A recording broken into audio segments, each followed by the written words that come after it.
Ali. Good morning to everyone. I'm Ilifar Batlı-Saksegard. I'm the mission chief for Palau, representing the IMF.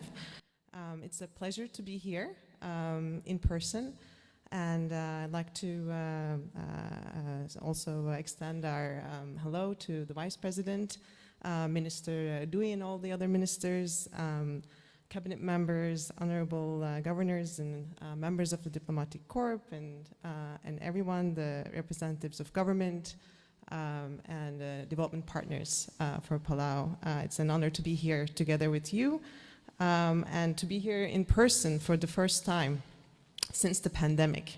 I'm here to present the IMF's Asian Pacific Regional Economic Outlook together with my colleague Irina. I'd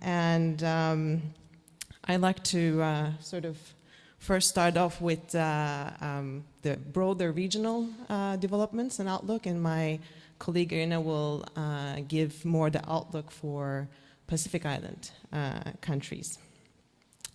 So what do we see in the region? After a strong rebound in 2021, growth is expected to moderate in 2022 and 2023.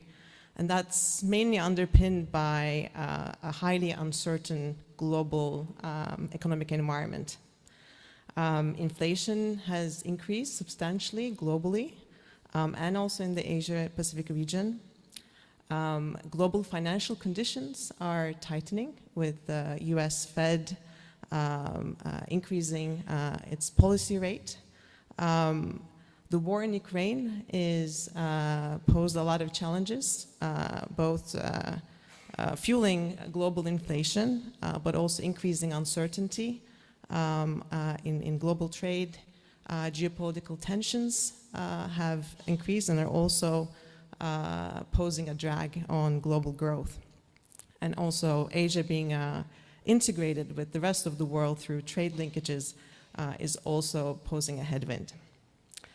We have, on top of that, a sharp and uncharacteristic slowdown in China as well. So this is sort of the broader headwinds that the region is facing as we head into 2023. Sorry, if we can go back to slide 3. Yes, thank you. So inflation has been on the rise globally, reaching levels that were unprecedented in recent decades. Inflation forecasts have been revised up continuously. We have continuously forecasted inflation at the IMF, but also at the central banks and professional forecasters. Why inflation has been persistently high globally?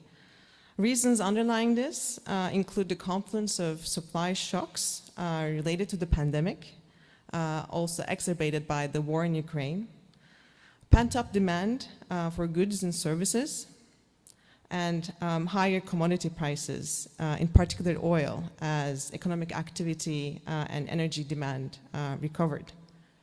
Russia's war in Ukraine added further fuel to inflationary pressures, and as the left-hand side figure shows, prices for oil, wheat, and other commodities shot up sharply after the war began. In Asia, inflation has also been rising, shown by the red and green lines for Asian advanced and emerging market economies respectively, and especially in emerging markets and developing Asia. But the inflationary pressures are, for the region as a whole, less pronounced than in other parts of the world. That's driven by several reasons, including more muted food prices in Asia, reflecting specific shocks, but also oil price pass-through to domestic prices have been muted because of fuel subsidies that are prevalent in many parts of the region. And finally, the recovery in the region has been delayed compared to other parts of the world, and that has also dampened some of the inflationary pressures.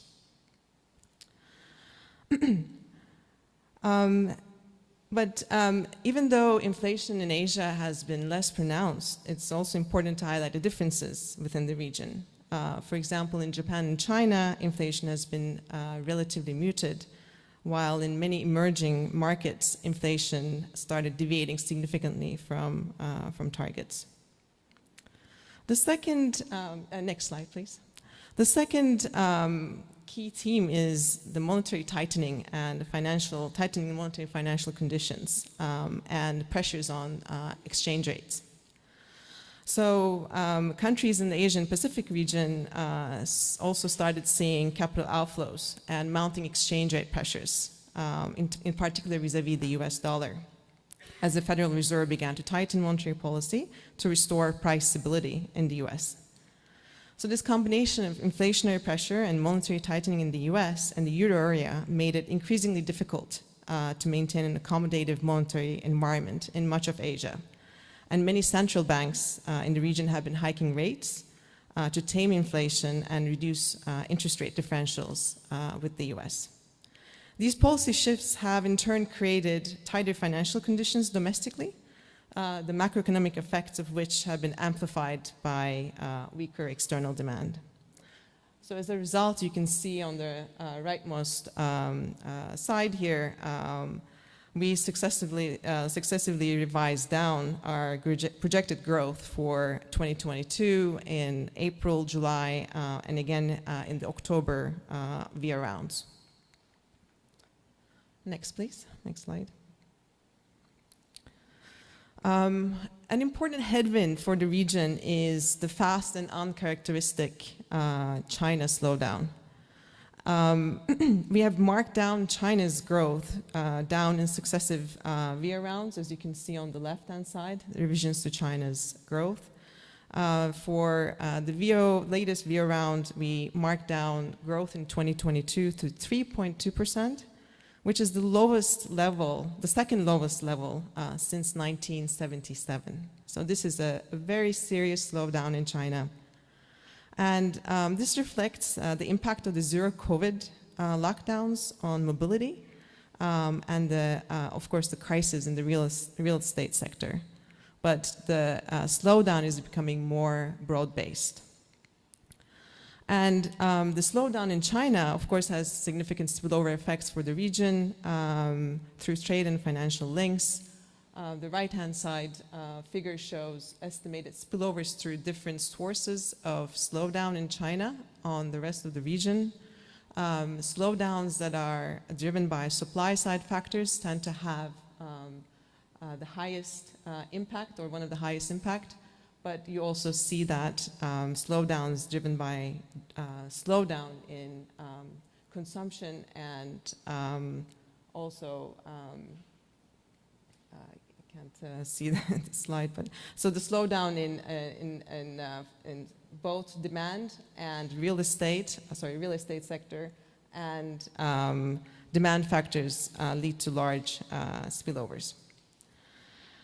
Next slide, please.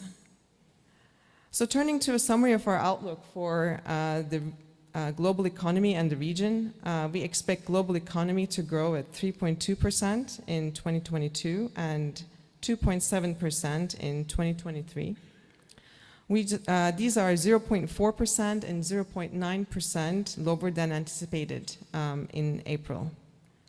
Within Asia, both advanced economies and emerging market and developing economies are expected to slow down significantly in 2023.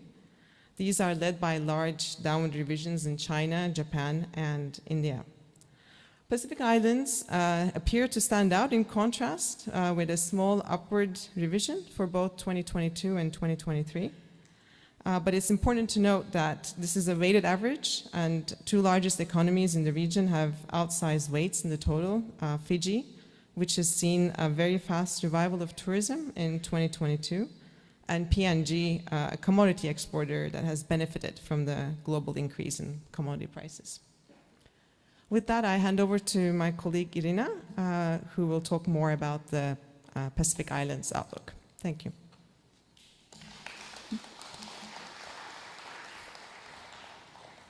Thank you, Ali. Good morning, honorable audience.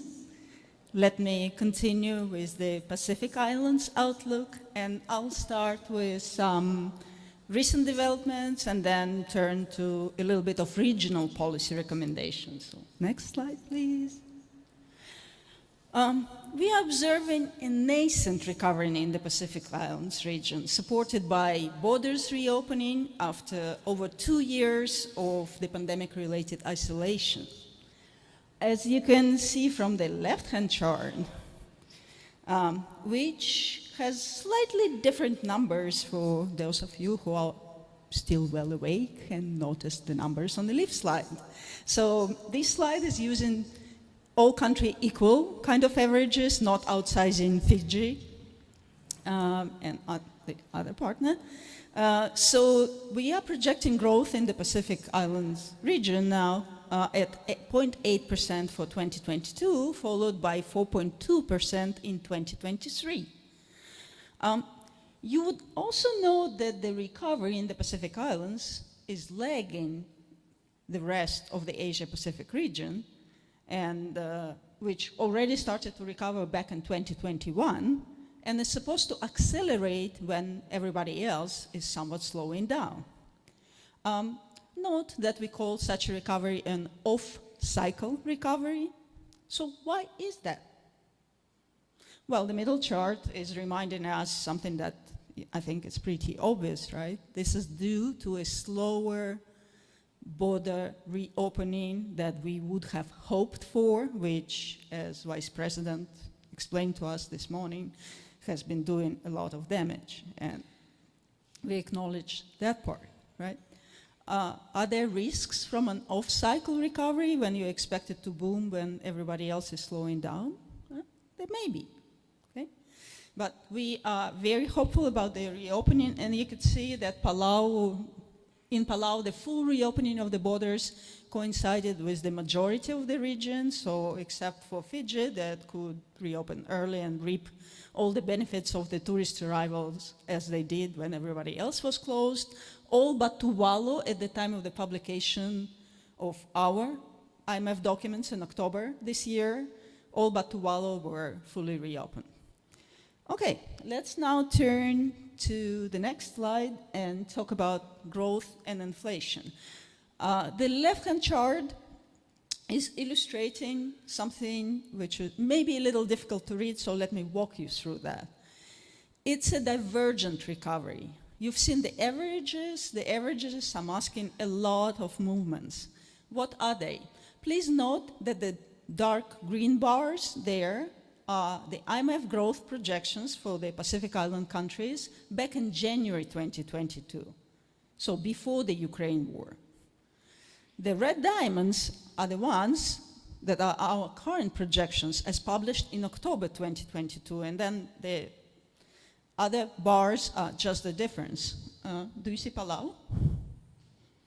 It's one of the largest revisions for growth, downwards, unfortunately, right? It was due to the delay of the borders reopening, essentially, okay?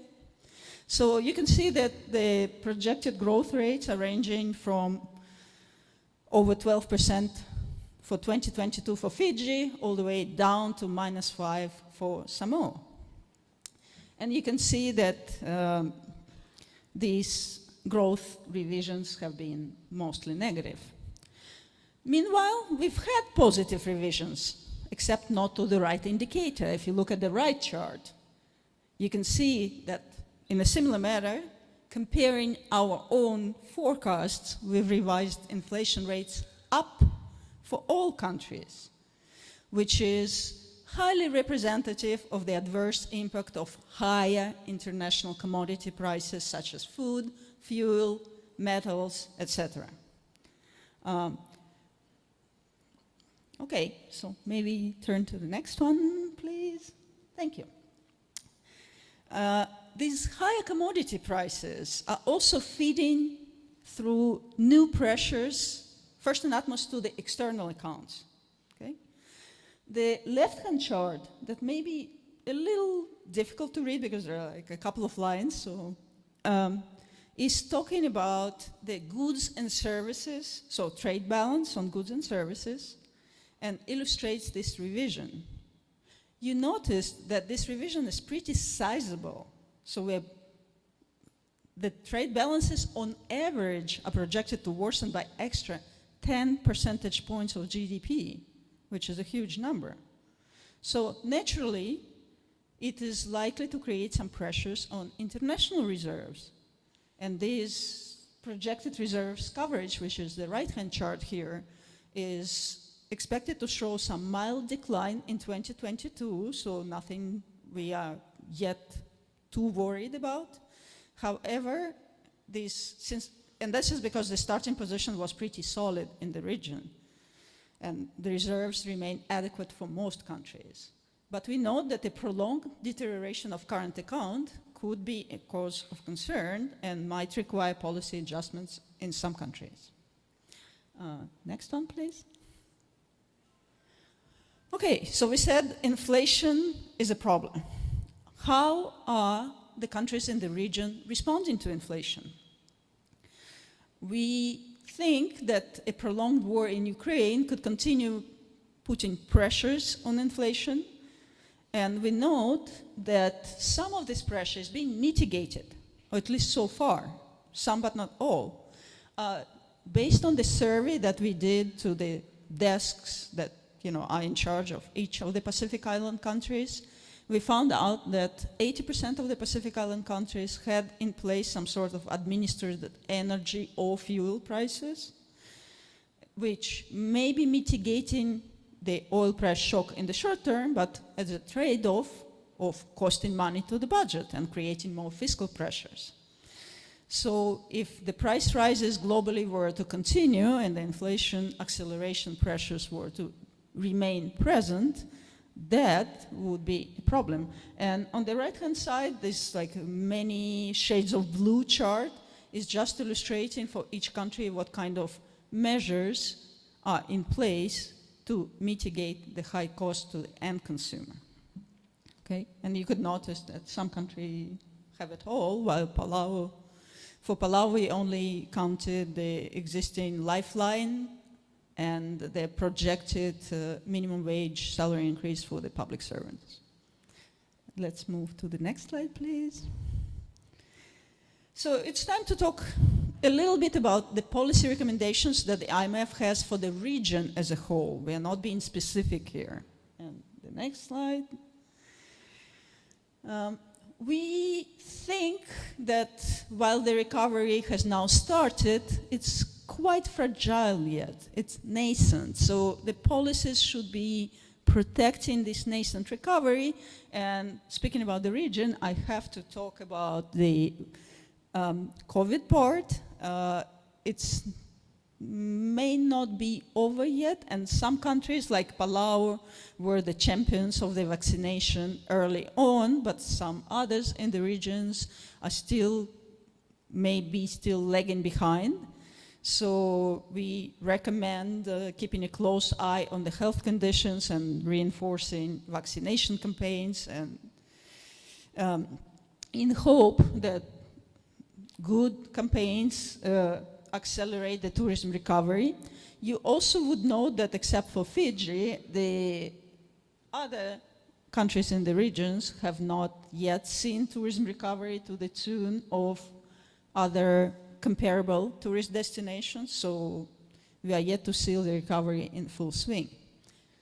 Okay, so let's now talk about the fiscal policy. So next slide, thank you. The fiscal policy has to remain vigilant to inflation, but also to elevated debt levels. Do these two go in the same direction? Do they require the same policy actions? Perhaps not, right? So the fiscal policy has to become gradually more and more targeted, protecting vulnerable households while staying vigilant to increasing inflation and elevated debt levels. Are these two relevant for Palau? Yeah, most definitely. We've heard several mentions of these two dangers combined together. So there are two sets of considerations here, right? On the one hand, we have these mounting external risks because yet again, in the Pacific Islands region, we are in this off-cycle recovery, right?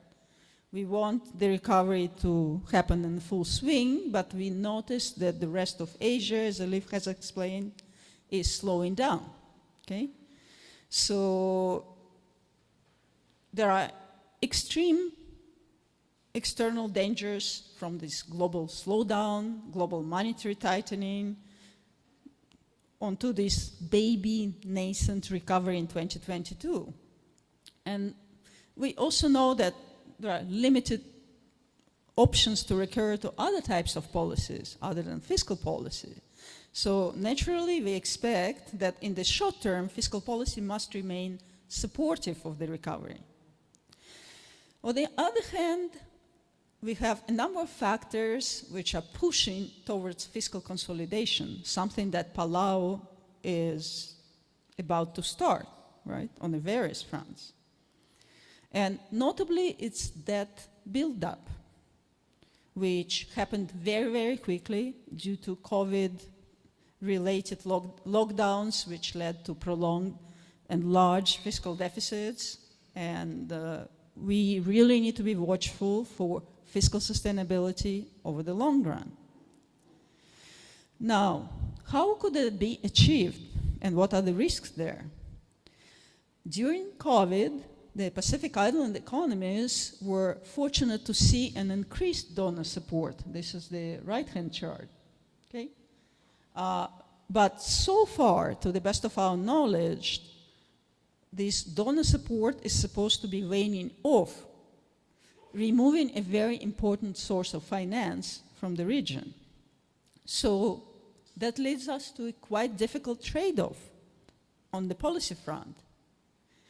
On the one hand, we want the fiscal support to remain in place so that until the recovery is entrenched.